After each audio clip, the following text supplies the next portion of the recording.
Hello everyone, আসসালামু আলাইকুম। Mariya's kitchen থেকে সবাইকে ওয়েলকাম জানিয়ে আজকের পর্বটি শুরু করছি। আমার আজকের পর্বে থাকছে ডিম ভুনা রেসিপি। আজকে আমি খুব সহজভাবে সহজ পদ্ধতিতে আপনাদের মাঝে শেয়ার করব ডিম ভুনা রেসিপি। এই ডিম ভুনা তৈরি করার জন্য এখানে আমি প্রথমে নিয়ে নিয়েছি 1 কাপ পরিমাণ পেঁয়াজ কুচি। এবার আমি এখানে কিছু গুঁড়া মশলা দিয়ে দিব।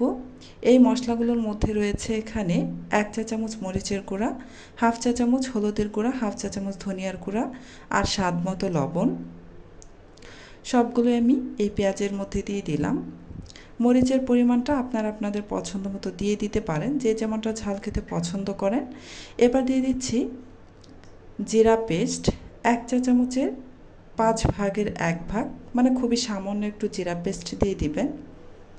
এবার হাতের সাহায্যে খুব ভালোভাবে সমস্ত কিছু একসাথে মেখে নিচ্ছি। পেঁয়াজের সাথে মশলাগুলো খুব ভালোভাবে মেখে নিতে হবে।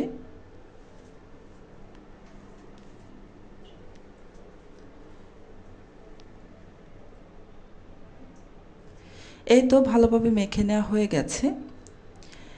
এবার এখানে আমি নিয়ে নিয়েছি আগে থেকে সিদ্ধ করে রাখা 4টি ডিম। এই ডিমের খোসাটা ছাড়িয়ে নিয়েছি।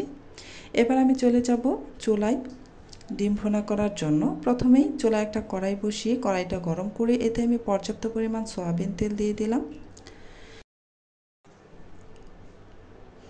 তেলটা গরম হয়ে গিয়েছে। এবার আমি এতে দিয়ে দিলাম 1 চা চামচের 3 ভাগের 1 ভাগ মরিচের গুঁড়া, 1 চা চামচের 3 ভাগের 1 ভাগ হলুদের গুঁড়া আর দিয়ে দিচ্ছি সামান্য একটু লবণ। এবার তেলের সাথে খুব ভালোভাবে মিশিয়ে নিব।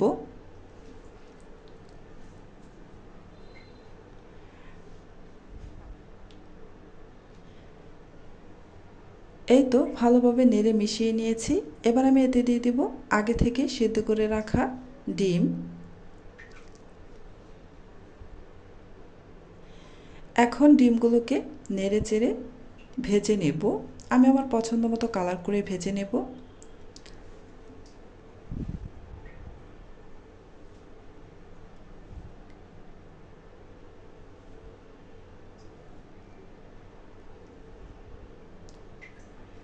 এই তো ডিমগুলো আমার ভেজে নেওয়া হয়ে গেছে। উপরটা খুব সুন্দর কালার চলে এসেছে। এবার আমি তেল থেকে তেলটা ঝরিয়ে উঠিয়ে নেব। ডিমগুলোকে একটা সাইডে রেখে দেব। এবার এই তেলের মধ্যেই দিয়ে দিব আগে থেকেই যে পেঁয়াজের মধ্যে মশলা মাখিয়ে রেখেছিলাম সেই মশলা মাখানো পেঁয়াজ।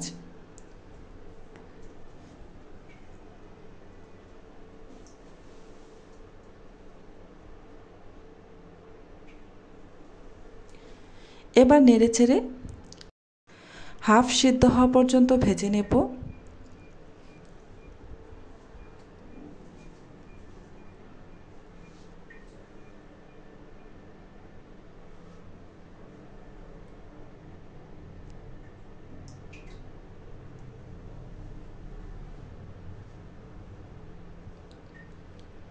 কিছুক্ষণ পরপর নেড়েচেড়ে হাফ সিদ্ধ হওয়া পর্যন্ত ভেজে নিয়েছি।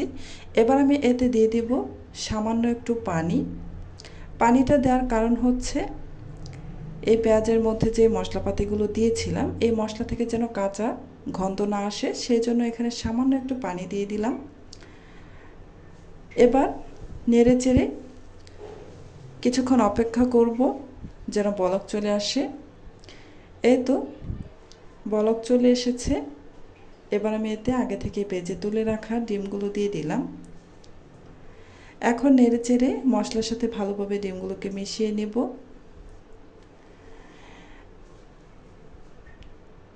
এখন কিছুক্ষণ পরপর নেড়েচেড়ে চুলার আঁচ মিডিয়াম হিটে রেখে ভাজা ভাজা করে নেব, যেন এক্সট্রা কোনো পানি না থাকে। পানিটা একদম শুকিয়ে নিতে হবে।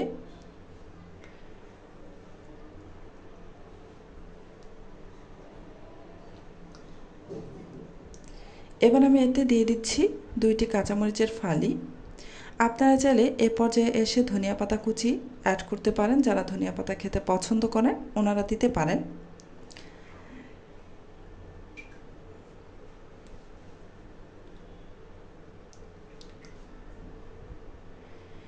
এই তো ডিম ভুনাটা আমার হয়ে গেছে। পানিটা একদম শুকিয়ে গিয়েছে। এবার আমি চুলাটা অফ করে দিব।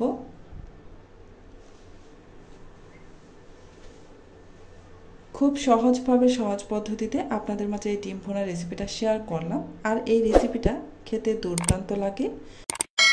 আমার আজকের এই রেসিপিটা আপনাদের কাছে কেমন লেগেছে কমেন্টের মাধ্যমে আপনাদের মূল্যবান মতামত রাখতে পারেন।